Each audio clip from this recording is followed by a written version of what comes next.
Assalamualaikum warahmatullahi wabarakatuh. Innal hamdalillah nahmaduhu wa nasta'inuhu wa nastaghfiruh wa na'udzu billahi min syururi anfusina wa sayyiati a'malina. May yahdihillahu fala mudilla lahu wa may yudlil fala hadiya lahu. Asyhadu an la ilaha illallah wa asyhadu anna Muhammadar Rasulullah. Amma ba'd.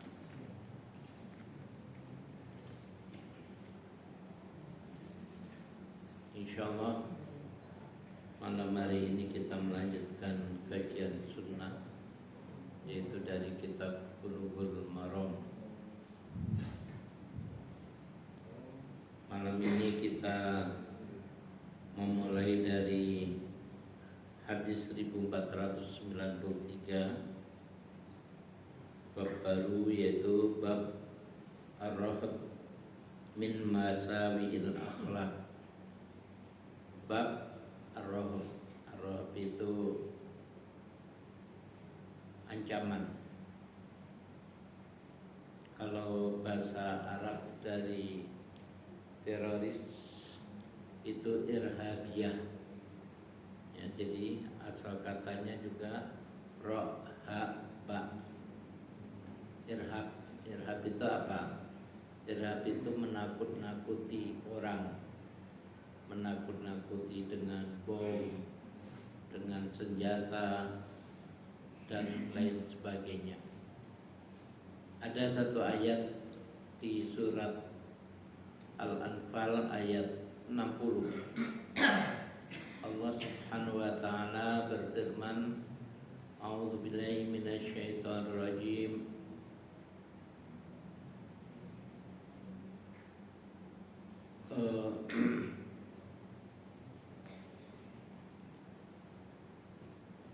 Maaf, awalan dari iya.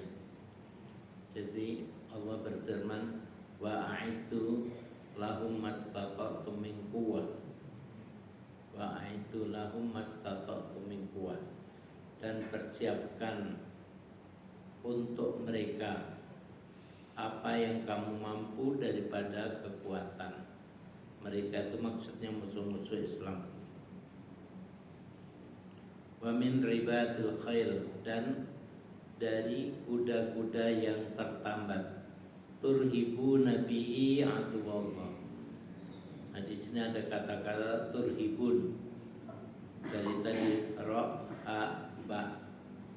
Turhibu nabi'i aduwallah, supaya kamu menakut-nakuti dengan persiapan yang kamu miliki itu aduwallah, musuh-musuh Allah, wa aduwakum, dan musuh-musuh kamu, wa akharina minhum la ta'lamuhum Allahu ya'lamuhum, dan juga musuh-musuh yang lain yang kamu tidak tahu siapa mereka, tapi Allah mengetahui mereka.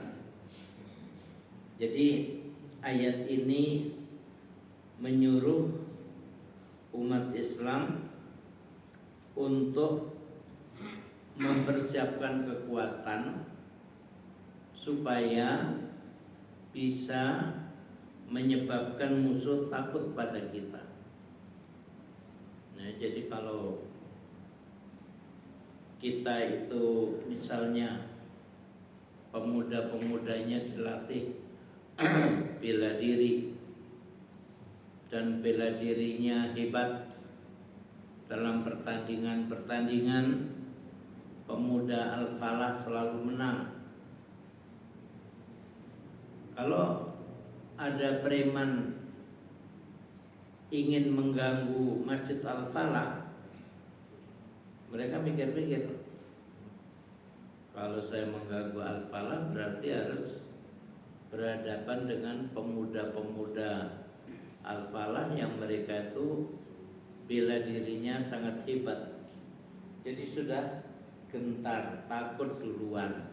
Nah, itu maksud dari ayat tadi, turhibu nabihi atau Allah, bahwa kamu dengan mempersiapkan kekuatan, itu menyebabkan aduwallah, musuh-musuh Allah takut kepada kamu. Kembali kepada tema tadi bab ar-rahab, ya, rohaba, bab menakut-nakuti, min masawiil akhlak, dari akhlak yang buruk, bahwa akhlak yang buruk itu berdampak buruk, terutama nanti di akhirat, yaitu masuk neraka. Orang yang berakhlak buruk akan masuk neraka. Di dunia juga begitu. Orang yang berakhlak buruk itu dibenci oleh masyarakat. Kalau masyarakat membenci, maka bisa saja orang itu dicelakai oleh masyarakat, karena masyarakat nggak ingin adanya orang seperti itu di tengah-tengah mereka. Hadis pertama 1493 dari Abi Hurairah radhiyallahu anhu qala, Rasulullah SAW bersabda, iyyakum wal hasad, iyyakum,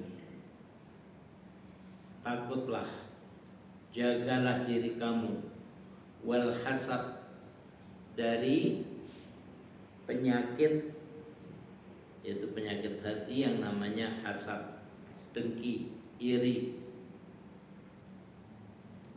Fa innal hasada ya'kulul hasanat, sebab hasad itu, dengki, iri itu akan memakan kebaikan-kebaikan, memakan pahala-pahala yang sudah dicatat untuk kita. Kama ta'kulun naral hataba, ganasnya itu seperti api yang memakan al-hatab, yaitu kayu bakar. Yang namanya kayu bakar kalau sudah membakar, yang namanya api kalau sudah membakar kayu bakar, sebentar aja habis. Nah, begitu juga hasad, dia membakar kebaikan-kebaikan kita, pahala-pahala kita yang sudah masuk dalam catatan amal, itu seganas api yang melahap kayu bakar. Hadis tadi diriwayatkan oleh Abu Dawud. Mari kita lihat kenapa yang namanya iri dengki itu begitu buruk, begitu ganas, begitu berbahaya. Allah Subhanahu wa taala di surat Al-Falaq mengajarkan kita berlindung kepada Allah, yaitu wa min syarri hasidin idza hasad, berlindung dari orang yang hasad apabila hasad. Maksudnya gimana? Maksudnya bahwa hasad ini adalah sesuatu yang buruk yang menempel pada diri seseorang, yang menjangkit pada hati orang. Jadi hasad itu termasuk satu dari penyakit hati. Kalau kita mempelajari bab tazkiyatun nafs, yaitu bagaimana cara kita menyucikan diri, menyucikan hati, maka hasad ini termasuk penyakit hati. Nah, orang yang hatinya dihinggapi penyakit hasad, pada dirinya ada yang namanya hasad itu. Tapi apakah hasad itu berbahaya? Ini ibaratnya orang gila. Yang namanya orang gila itu enggak selalu bahaya. Kita biasa juga bersimpangan dengan orang gila ketika kita jalan di trotoar misalnya. Apa orang gila mengganggu kita? Tidak. Tapi kadang-kadang orang gila itu bisa sangat mengganggu kita. Jadi Bogor ini ada orang gila yang kadang-kadang suka dengan batunya menghantam kaca mobil. Ada yang semacam itu. Nah, wa min syarri hasidin idza hasad. Kita berlindung kepada Allah dari orang yang berpenyakit hasad. Idza hasad itu apabila hasadnya itu kambuh, hasadnya itu merusak, membahayakan diri kita. Kita diajari berlindung kepada Allah dari orang yang berpenyakit hasad. Nah, orang hasad itu tanpa disadari sesungguhnya dia mengingkari takdir. Mengingkari takdir gimana? Dia menganggap takdir Allah itu tidak tepat. Misalnya ada saudara kandung, ya, ada orang punya saudara 6 misalnya. Nah, salah satu dari yang 6 ini, ya mungkin dari kecilnya dia memang cerdas, tekun, jadi selalu berhasil dalam pendidikan, dalam karir dan lain sebagainya. Tapi ada juga satu dari 6 ini yang pemalas. Karena pemalas dia sulit untuk bisa berhasil. Nah, si pemalas ini juga punya penyakit yang namanya hasad. Hasad kepada saudaranya. Seperti saudara-saudara Yusuf hasad kepada Yusuf. Nah, jadi dia hasad kepada saudaranya yang selalu sukses. Apa yang terjadi dalam perasaannya ketika dia hasad iri dengki kepada saudaranya? Dia berpikirnya, kok dia terus yang oleh Allah ditolong, kenapa saya tidak ditolong? Kok dia terus yang oleh Allah dikasih rizki yang banyak, kenapa saya tidak diberi rizki yang banyak? Nah, ini secara indirect sudah menyalahkan takdir Allah yang ditetapkan kepada saudaranya yang selalu sukses tadi, dan juga takdir Allah yang ditetapkan atas dirinya. Di lain pihak, orang beriman itu diajari untuk husnudzon kepada Allah Subhanahu wa taala. Husnudzon atau sangka baik. Sangka baik yang bagaimana? Ya misalnya kita sudah bekerja keras untuk katakanlah melamar satu pekerjaan, tapi ternyata ditolak, nggak berhasil. Padahal nilai rapot kita, ijazah kita bagus, tapi kita ditolak. Orang yang beriman mengatakan alhamdulillah ala kulli hal. Segala puji bagi Allah untuk semua keadaan. Semua keadaan itu apa? Yaitu termasuk tadi yang kita inginkan oleh Allah dikabulkan atau oleh Allah digagalkan. Orang beriman langsung berpikir Allah tidak mengizinkan. mungkin di balik pekerjaan ini ada sesuatu yang tidak baik untuk saya. Ya, jadi langsung berpikirnya ke sana, kepada Allah, sehingga dia meyakini bahwa dia tidak diterima untuk bekerja di tempat itu.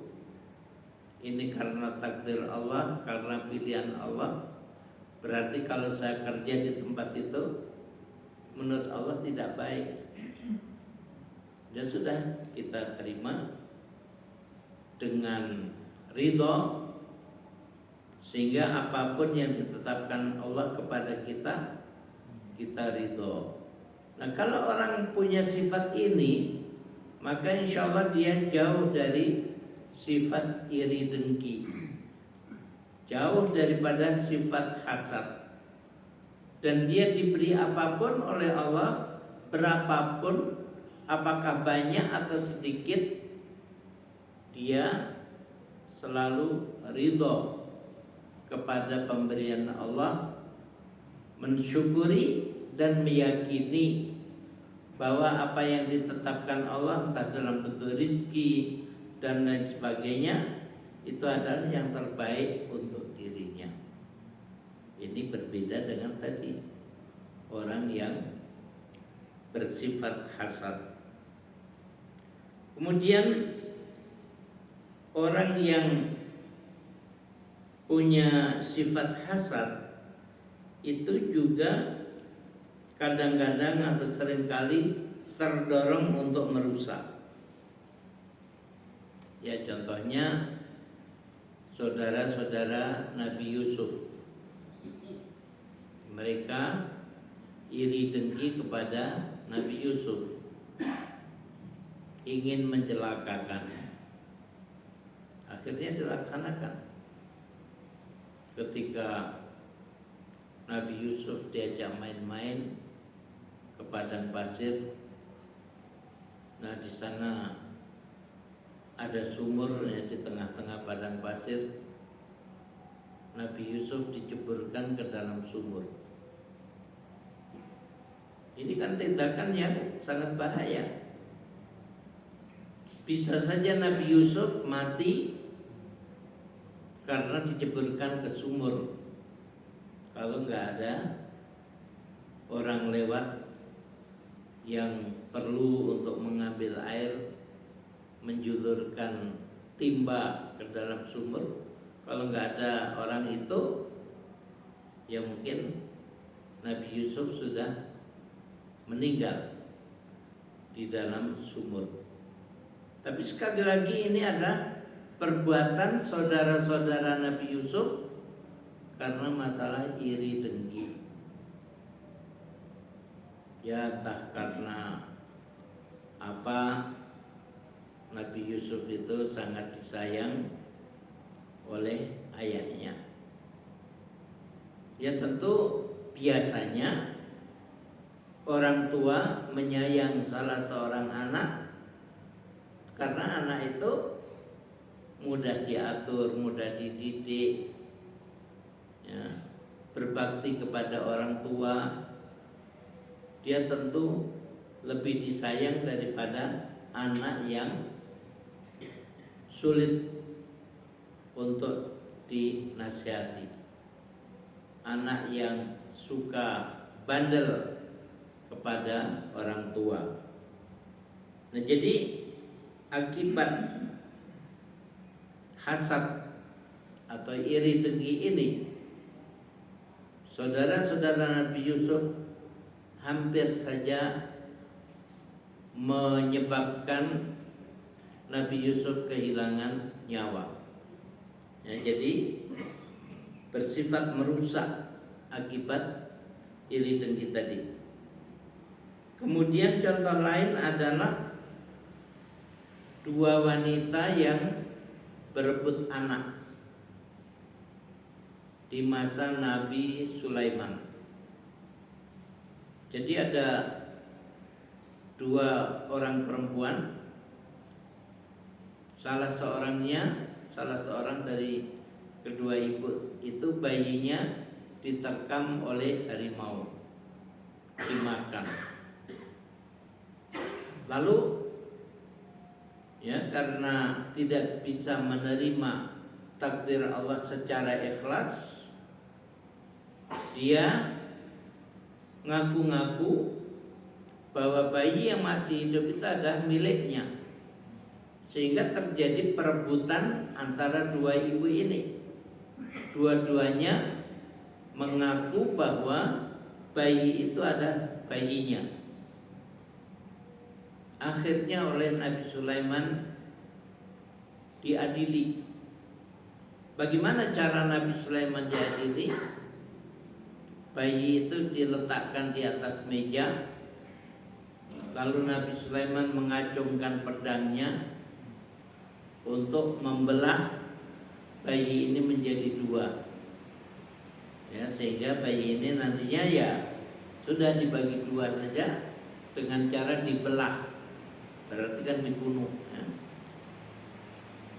Nah, dari dua wanita itu, yang satu sangat setuju dengan keputusan Nabi Sulaiman. Dia gembira dan menyetujui cara pengadilan Nabi Sulaiman. Yang satu tidak setuju, dan dia kemudian mengalah.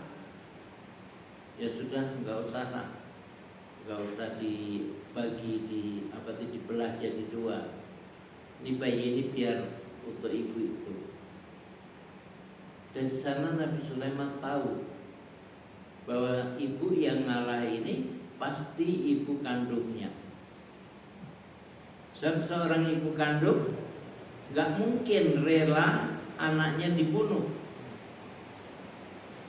Nah, jadi dengan demikian ketahuan siapa ibu sebenarnya dari bayi tersebut. Nah, ini adalah juga contoh dari iri dengki. Iri dengki yaitu ibu yang anaknya diterkam harimau, dia menjadi iri dan dengki kepada ibu yang bayinya masih hidup, yang bayinya selamat. Jadi hasad ini memang merusak manusia, merusak hati manusia, menyebabkan manusia berpikir jahat. Oleh karena itu,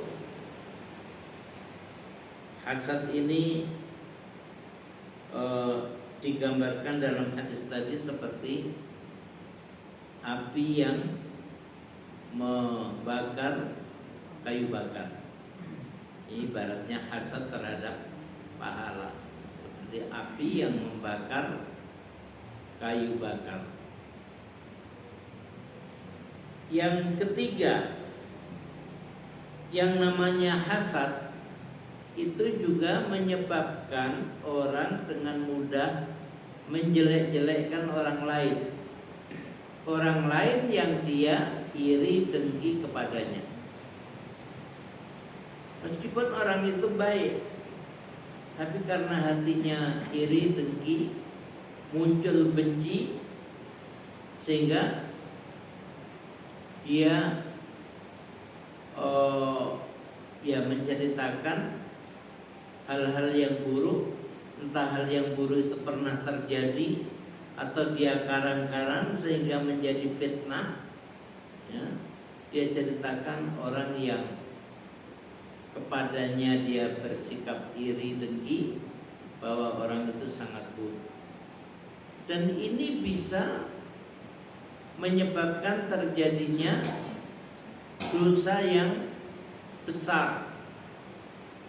Karena dalam hadis Rasulullah SAW bersabda bahwa arba riba itu artinya riba yang paling buruk, paling tinggi keburukannya, itu disebutkan ngomongkan orang lain secara negatif, memfitnah, ya. Fitnah itu ya ada fitnah yang ringan, ada fitnah yang sedang, ada fitnah yang berat. Fitnah yang berat itu oleh Nabi dikatakan seperti arbar riba, riba yang paling berat. Kita nggak bisa membayangkan riba yang paling berat itu seperti apa. Sedangkan riba yang ringan saja itu dalam hadis disebutkan seperti seseorang yang berzina dengan ibu kandung. Naudzubillah. Ya. Berzina secara umum itu ada dosa besar. Lalu berzina dengan istri tetangga itu peringkat yang juga lebih besar daripada zina biasa. Nah, ini berzina dengan ibu kandung, ya, nggak ada tandingannya. Itu adalah riba yang paling ringan. Jadi kalau riba yang paling ringan seperti itu, seperti apa dosanya yang Nabi sebut sebagai arba riba, riba yang paling buruk. Naudzubillah min dzalik. Dan sekali lagi itu semua bisa diakibatkan oleh orang yang hatinya sakit, yaitu punya penyakit hasad dan melampiaskan hasadnya kepada orang yang dia iri padanya. Kemudian hadis berikutnya yaitu dari Anas, dia berkata, qala Rasulullah sallallahu alaihi wasallam, laisa syadidu bisur'ah, innama syadidu alladhi yamliku nafsahu indal ghadab, muttafaqun alaih. Orang yang kuat, orang yang perkasa itu tidak dilihat dari sura'ah. Mungkin bapak-bapak atau semua yang ada di sini pernah melihat bulan Amerika, ya, bulan Amerika. Apa itu namanya? Smackdown itu bahasa Arabnya adalah musoroah. Ya, musoroah itu akar katanya dari shad ra ain. Jadi dalam hadis tadi Nabi bersabda, laisa syadidu bisur'ah. Orang yang kuat itu bukan dilihat dari ketika dia sur'ah, ya, shad ra ain, yaitu bergulat, berantem, menang ketika berantem atau gulat. Bukan itu orang yang kuat itu. Innama syadidu alladhi yamliku nafsahu 'indal ghadab. Sesungguhnya asyadid, orang yang kuat itu adalah orang yang bisa menahan dirinya ketika dia marah. Ya, kalau seseorang sedang marah, sedang emosi, dia bisa menguasai diri, itulah kata Nabi orang yang kuat. Jadi bukan orang yang jadi pemenang ketika bergulat atau berantem, bukan itu orang yang kuat. Nah, ini terutama nasihat untuk adik-adik, ya. Karena saya dulu ya pernah muda seperti kalian. Yang namanya anak muda itu pengennya ya kalau berantem itu selalu menang, ya, pengennya itu. Gak peduli kalau perlu keroyokan, yang penting menang. Nah, saya dulu karena cara berpikirnya seperti itu, sampai pernah ikut-ikut belajar, ya. Ada orang yang dianggap sakti, dia itu bisa ngajari orang gimana caranya supaya nggak mempan dibacok, ya, supaya mukul batu-batunya bisa pecah, supaya bisa menghilang, termasuk ilmu peletnya itu dulu diajarkan ke saya. Tapi alhamdulillah karena agama juga saya pelajari pada waktu yang sama, jadi agamalah yang menjadi pilihan saya. Jadi bapak-bapak, ya, saya nggak pernah melet perempuan, ya. Karena Islam melarang menggunakan ilmu-ilmu seperti itu. Begitu juga ilmu apa itu, nggak mempan dibacok. Nah, ada paman saya itu tentara yang belajar sama-sama saya. Memang yang mengajak saya itu dia, ya. Jadi paman saya itu yang ngajak dia belajar ke orang sakti itu. Jadi suatu ketika paman itu tugas di Papua, berantem sama orang-orang Papua.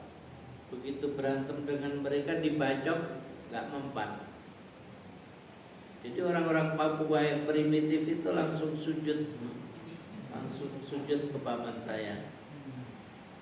Ya, begitulah, ya, anak-anak muda biasanya suka hal-hal yang semacam itu, tanpa menyadari bahwa kita ini kalau punya ilmu bela diri apa saja, apakah ilmu bela diri biasa seperti karate, judo, dan lain sebagainya, ataupun ilmu tenaga dalam, kita itu punya kecenderungan untuk mencoba.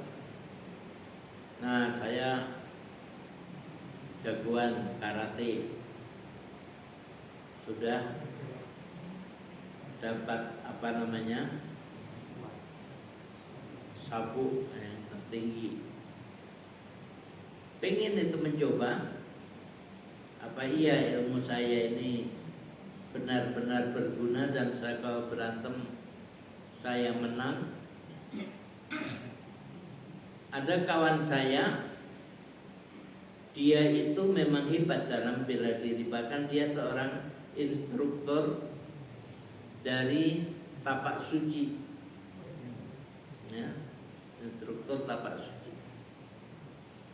Suatu ketika dia naik motor, motornya itu senggolan dengan motor lain. Nah, sebagai seorang jagoan, dia sudah pengen saja memukul lawannya yang motornya nyenggol motor dia. Begitu turun mau dipukul, nah lawannya itu minta maaf. Sebagai seorang muslim yang juga tahu akhlak, dimintai maaf, nggak bisa juga untuk menolak, ya. Mau mengatakan enggak, saya nggak mau maafkan kamu, nggak bisa dia. Jadi ini bertentangan antara keinginan untuk menghajar orang ini dengan keharusan untuk memaafkan ketika dia minta maaf. Akhirnya apa? Begitu terjadi pertentangan dalam hati, rupanya dia nggak kuat, langsung pingsan, kemudian dirawat. Setelah dirawat, malah kemudian dia meninggal, ya. Jadi gara-gara tadi hati yang bertentangan, yang satu ingin menghajar, ya, orang yang dianggap bersalah, yang lain ingin memaafkan karena agama mengajarkan untuk kita memaafkan. Ya, jadi akhirnya saya menyadari bahwa yang namanya ilmu bela diri itu manfaatnya sangat kurang. Apalagi kalau kita masih muda-muda, pengennya berantem terus. Padahal yang lebih bagus dari itu adalah akhlak yang baik. Makanya tema dari kajian ini adalah bab menakut-nakuti dari bahaya akhlak yang buruk. Karena akhlak yang buruk itu mencelakakan kita. Tapi kalau akhlak yang baik itu menyebabkan kita dicintai oleh siapa saja. Coba kalian suatu ketika pergi ke luar negeri, hidup di tengah-tengah orang-orang kafir. Terus kalian tunjukkan akhlak yang bagus kepada masyarakat kafir. Pasti mereka mencintai kalian. Nah, ini ada fitrah manusia. Ya, jadi akhlak itu lebih penting daripada ilmu bela diri. Dan yang namanya ilmu bela diri itu ya selalu saja ada yang lebih jagoan dari kita. Nampaknya waktunya sudah habis dan saya nggak tahu bisa ada acara atau gimana? Ada acara? Ada? Nggak ada. Kalau nggak ada, saya tanya dulu. Apa ada yang mau bertanya? Kalau ada yang bertanya, dijawab setelah adzan. Ya, nggak ada yang bertanya. Kalau nggak ada, kita akhiri. Subhanakallahumma bihamdika asyhadu an la ilaha illa anta astaghfiruka wa atubu ilaik. Assalamualaikum warahmatullahi wabarakatuh.